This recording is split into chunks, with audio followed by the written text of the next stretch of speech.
जी जनाब, ये क्वेश्चन देखते हैं। क्वेश्चन है an unprepared student make random guesses.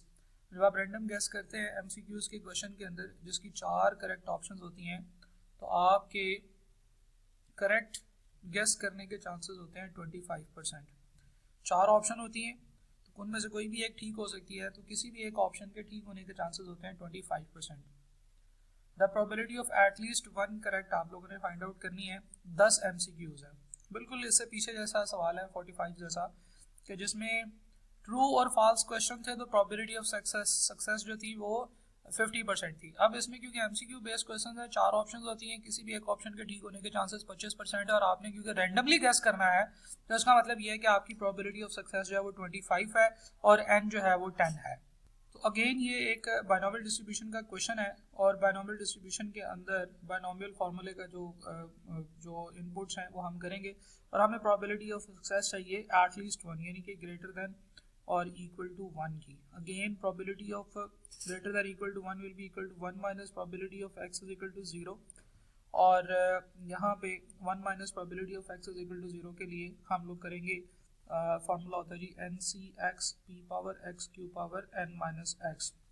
तो एन है जनाब आपके पास 10, सी 0, 0.25 रेज टू पावर 0 और 0.75 रेज टू पावर 10। तो हम लोग इसकी जो कैलकुलेशन करेंगे कुछ इस तरीके से करेंगे। Again 10 C 0, 0.25 raise to power 0 multiply by 0.75 raise to power 10, तो ये हो जाएगा 1 माइनस आंसर 94.36%। तो हमारे पास जो आंसर आएगा ये आ जाएगा जी 94.36%, ये वाला 94.37%।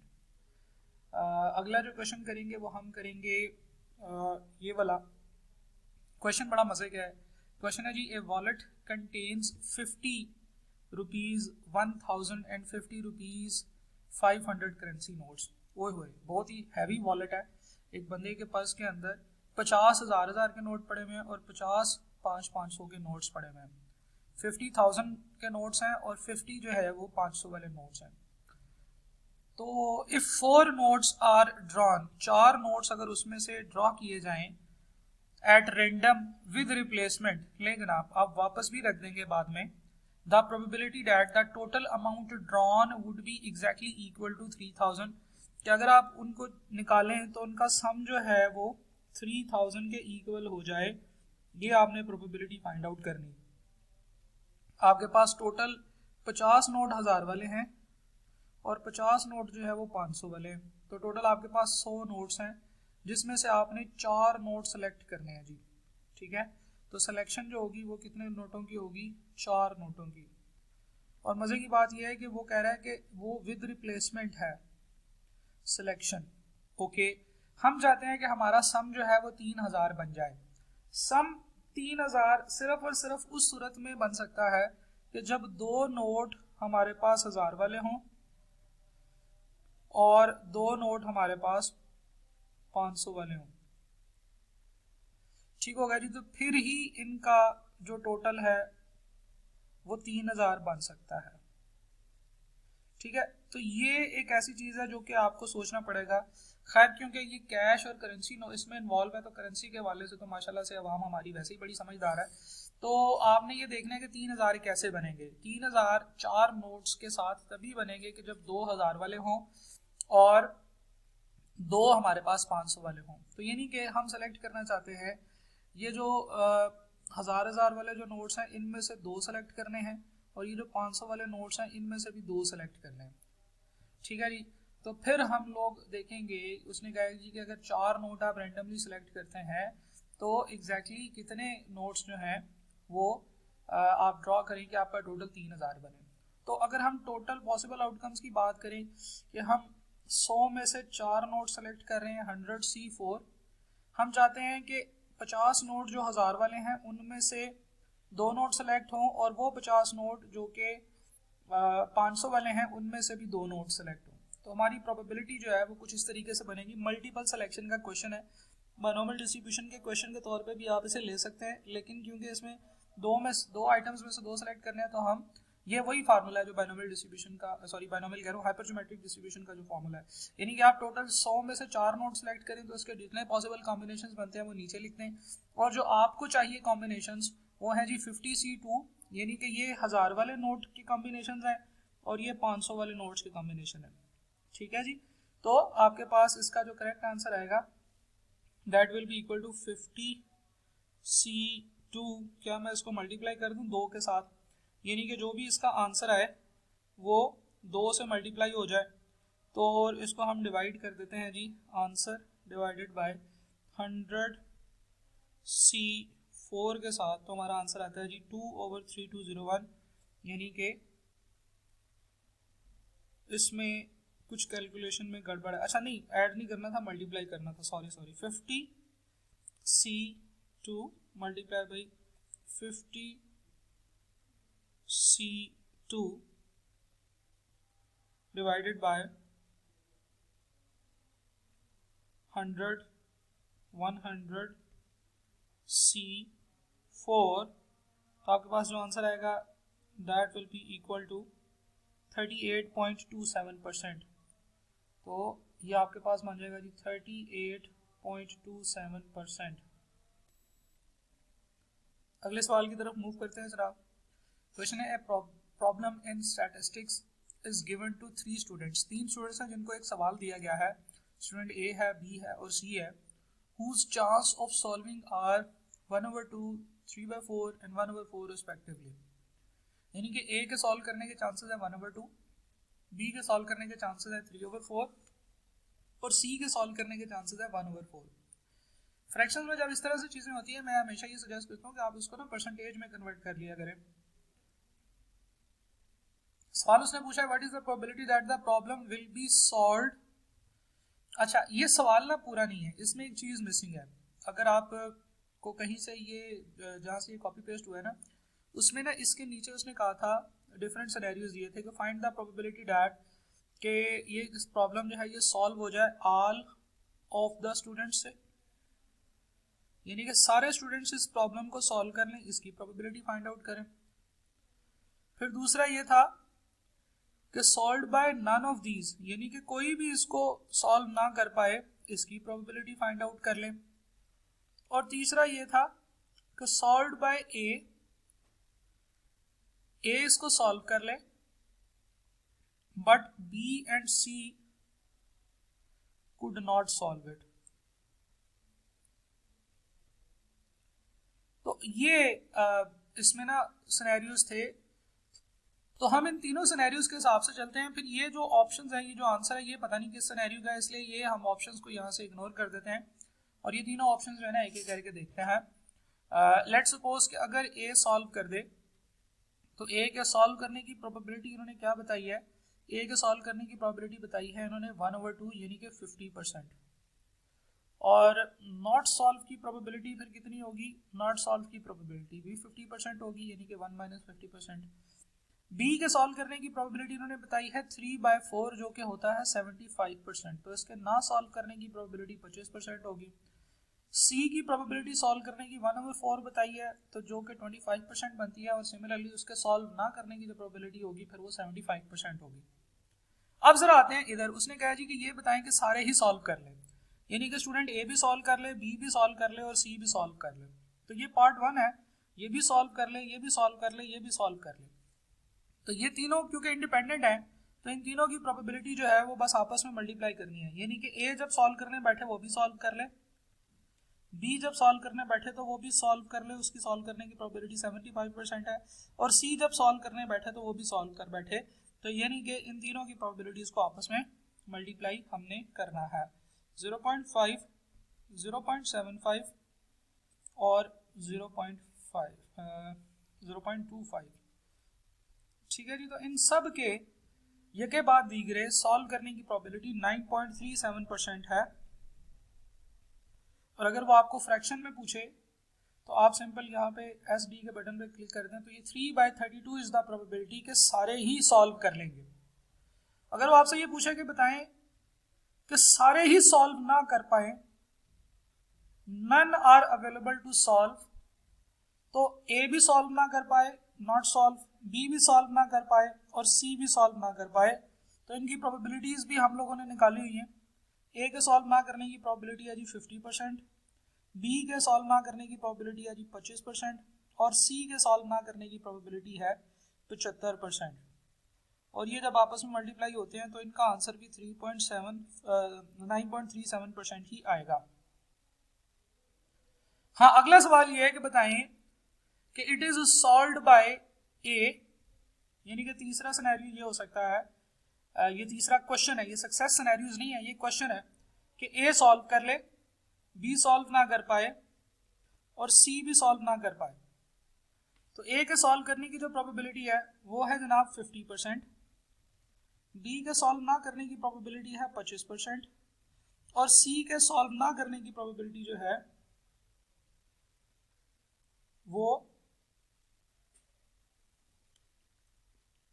75%।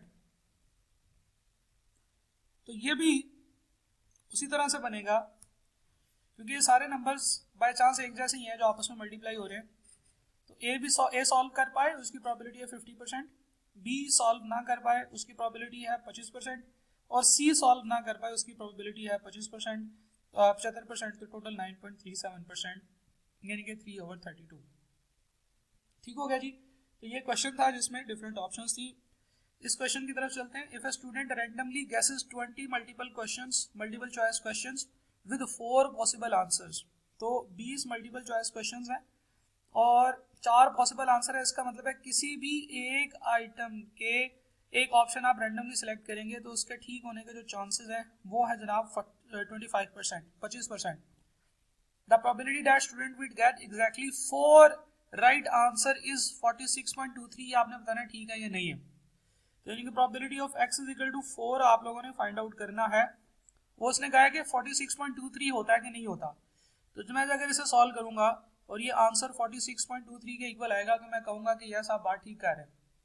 अब अगेन इससे पहले भी हमने कुछ क्वेश्चंस किए, जैसे 5.46 किया था, बिल्कुल ऐसा ही सवाल था, एमसीक्यू बेस्ड क्वेश्चन था और उसमें हम लोगों ने कहा था कि ये जो एमसीक्यू बेस्ड क्वेश्चन होते हैं ये क्योंकि रैंडम गेसेस होते हैं और हर क्वेश्चन के लिए जो आपने रैंडम गेस किया है that is not dependent on the random guess of the previous question, इसलिए हर क्वेश्चन में आपके ठीक होने के चांसेस 25% होते हैं। ठीक है, तो इस केस में भी अगर आप गौर से देखें तो आपकी बायनोमियल का ये क्वेश्चन है, तो बायनोमियल के क्वेश्चन के अंदर फार्मूला होता है जी NCX p power x q power n minus x। तो अगर आप देखें फॉर्मूला के अंदर पुट करें तो जी 20 MCQ बेस्ड क्वेश्चंस हैं जिसमें से आपको 4 में सक्सेस चाहिए। सक्सेस की प्रोबेबिलिटी है 25% रेज टू पावर 4 और फेलियर की प्रोबेबिलिटी है 75% रेज टू पावर 16। तो आपके पास जो आंसर आएगा वो आप कैलकुलेट कर सकते हैं 20C4, उसके बाद multiply by 0.25 raise to power 4, right arrow multiply by 0.75 raise to power 16, तो आपके पास जो आंसर आएगा दैट इज 18.96%। तो ये तो आ रहा है 18.96%, आप कह रहे हैं कि 46.23% है, इसलिए आप गलत कह रहे हैं। तो हम लोग यहाँ पे फॉल्स पे टिक करेंगे। नेक्स्ट क्वेश्चन की तरफ चलते हैं। Which of the following statement as regard the normal distribution are not correct. Wrong statements आप लोगों ने आइडेंटिफाई करनी है। Area under the curve represent the probability and so totals ₹1 total to 1, ठीक है। Lower standard deviation leads to flatter curve. देखें अगर standard deviation छोटी होगी तो जो हाइट है उसकी ज्यादा हो जाएगी कर्व की, तो लोअर स्टैंडर्ड डेविएशन जो है वो हायर कर्व की तरफ लेकर जाती है, टालर कर्व की तरफ लेकर जाती है। तो ये बात रॉन्ग है। हमने इनकरेक्ट स्टेटमेंट फाइंड आउट करनी थी, हमें मिल गई है। इसका मतलब ये है कि बाकी दोनों स्टेटमेंट्स करेक्ट होंगी। देख लेते हैं। Both tails of the normal distribution curves always meet the horizontal axis. तो जनाब ये बात भी हमारी गलत है क्योंकि हम लोग पहले बात कर चुके हैं कि ये मीट नहीं करते, ये उसके पास पास आते चले जाते हैं लेकिन बिल्कुल मीट नहीं करते। It is describe by it's mean and standard deviation, ये करेक्ट है। तो उसने कहा था कि 2 गलत ऑप्शंस आइडेंटिफाई करनी है, तो हम बता सकते हैं कि option B and C these two are the wrong statements, ये स्टेटमेंट्स ठीक नहीं है। क्वेश्चन 67 की तरफ चलते हैं। उन्होंने कहा कि Sadiq earn a total of 940 on a general knowledge score, उनका टोटल आया है 940। The mean test score was 850 and standard deviation of 100। तो उन्होंने ये कहा है कि इस टेस्ट के अंदर जो नॉर्मली लोग टेस्ट देते हैं उनका मीन स्कोर 850 आता है और उनकी स्टैंडर्ड डेविएशन 100 की आती है। तो सवाल ये है कि what proportion of student has a higher score then Sadiq, Sadiq से ऊपर कितने स्टूडेंट्स हैं। तो अब क्योंकि ये एक नॉर्मल डिस्ट्रीब्यूशन का सवाल है और हम लोग इसमें मीन को देख लेते हैं। पॉपुलेशन का जो मीन है दैट इज 850 एंड पॉपुलेशन की जो स्टैंडर्ड डेविएशन है दैट इज 100। सादिक भाई ऊपर खड़े हैं कहीं 940 पे और हम लोगों ने फाइंड आउट करनी है प्रोबेबिलिटी उन स्टूडेंट्स की जो कि 940 से ऊपर फॉल करते हैं, यानी कि इससे ऊपर वाला एरिया है जिनका, ये प्रोबेबिलिटी हम लोगों ने फाइंड आउट करनी है। तो हमें पता है कि सेंटर से लेकर एंड तक की जो प्रोबेबिलिटी होती है ये 50% होती है। अगर हमें सादिक भाई के स्कोर और मीन के दरमियान की प्रोबेबिलिटी परसेंटेज पता चल जाए तो हम 50% में से वो माइनस करके इससे ऊपर वाले लोगों की परसेंटेज फाइंड आउट कर सकते हैं। तो जनाब हम लोग इसका जी स्कोर फाइंड आउट करेंगे। जी स्कोर होता है जी x minus mean over standard deviation. x है जी 940, मीन है 850, स्टैंडर्ड डेविएशन है 100। तो ये आपका जनाब बनेगा 940 में से 850 माइनस किया 90 ओवर 100 यानी कि 0.90। तो probability where z is equal to 0.90। तो हम टेबल पे चलेंगे तो 0.90 के ऊपर हम लोग प्रोबेबिलिटी निकालेंगे 3159। ये रही है जनाब आपके पास 0.9 के सामने 3159। तो 3159 जो है 0.3159 इज द प्रोबेबिलिटी, यानी कि एरिया अंडर दिस। तो हम लोगों ने क्या करना है, हम लोगों ने जो आंसर जो हमें चाहिए प्रोबेबिलिटी वो निकलेगी 0.5 माइनस 0.3159 यानी कि ये आपकी बनेगी 18.41% इज द प्रोबेबिलिटी, जो कि यहाँ कितने परसेंट लोग हैं जो कि सादिक से जिन्होंने ज़्यादा स्कोर हासिल किया है सादिक से जो ऊपर है। एक और क्वेश्चन देखते हैं जी। Arman got a rise of 12%, 20% and 18% in 2011, 12 and 13 respectively, the average annual increase. ये वैसे तो क्वेश्चन जो है ये ज्योमेट्रिक एवरेज का है और ये बेसिक स्टैट के क्वेश्चन में आना चाहिए, लेकिन चलें अब यहाँ पे आ गया तो हम इसे डिस्कस कर लेते हैं कि जब आपके पास इंक्रीमेंट्स हैं या परसेंटेजेस हैं तो जब हम उनकी एवरेज लेते हैं तो हम उनकी अर्थमेटिक एवरेज नहीं बल्कि ज्योमेट्रिक एवरेज लेते हैं। तो हम इनको आपस में मल्टीप्लाई कर लेंगे और इनका थर्ड रूट ले लेंगे, ठीक है। तो ये हमारे पास इनकी जो एवरेज है वो आ जाएगी, ठीक है। थर्ड रूट का मतलब है कि रेज टू पावर 1/3। तो इस तरीके से हम इसको इजीली कैलकुलेट कर सकते हैं। 0.12 मल्टीप्लाई बाय 0.20 मल्टीप्लाई बाय 0.18 और फिर उसके बाद इसकी रेज टू पावर 1/3। तो आपके पास जो आंसर आएगा वो आएगा 16.28%, 16.28%। तो एवरेजेस हों उनकी फर्दर एवरेज लेनी हो या परसेंटेजेस हैं उनकी फर्दर एवरेज लेनी है या रेट्स हैं कुछ उनकी फर्दर एवरेज लेनी है, तो हम लोगों ने ये बात की है कि उनकी ज्योमेट्रिक एवरेज लेनी चाहिए, वो हमारे लिए ज़्यादा बेहतर होती है। नेक्स्ट क्वेश्चन की तरफ चलते हैं जनाब। क्वेश्चन है in a test there are 20 questions all MCQs, 4 options हैं, one of which is correct. इसका मतलब ये है कि एक बाइनोमियल का क्वेश्चन है। इससे पहले भी काफ़ी सारे सवाल हम इस तरह के कर चुके हैं, वीडियो में भी मैंने बहुत सारे रिकॉर्ड कर दिए हैं।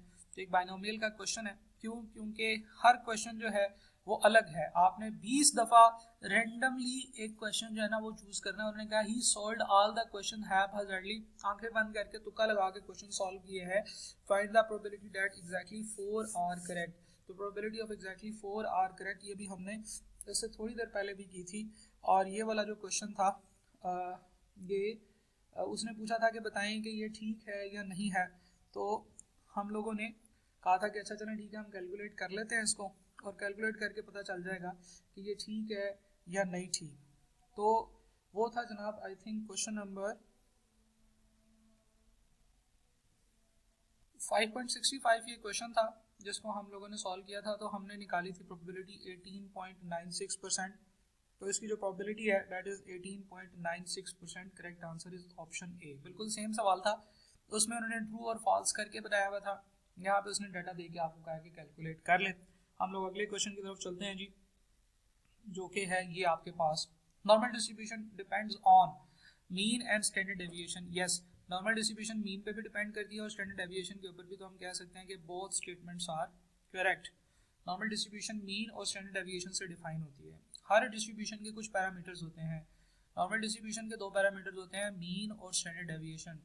हाइपरजोमेट्रिक डिस्ट्रीब्यूशन के तीन पैरामीटर्स होते हैं, कैपिटल एन, पॉपुलेशन का साइज, पॉपुलेशन में सक्सेस फैक्टर जिनको हम एक्स कहते हैं, और स्मॉल एन। इसी तरीके से बाइनोमियल डिस्ट्रीब्यूशन, ये जो हाइपरजोमेट्रिक डिस्ट्रीब्यूशन होती है इसके तीन हो गए जी।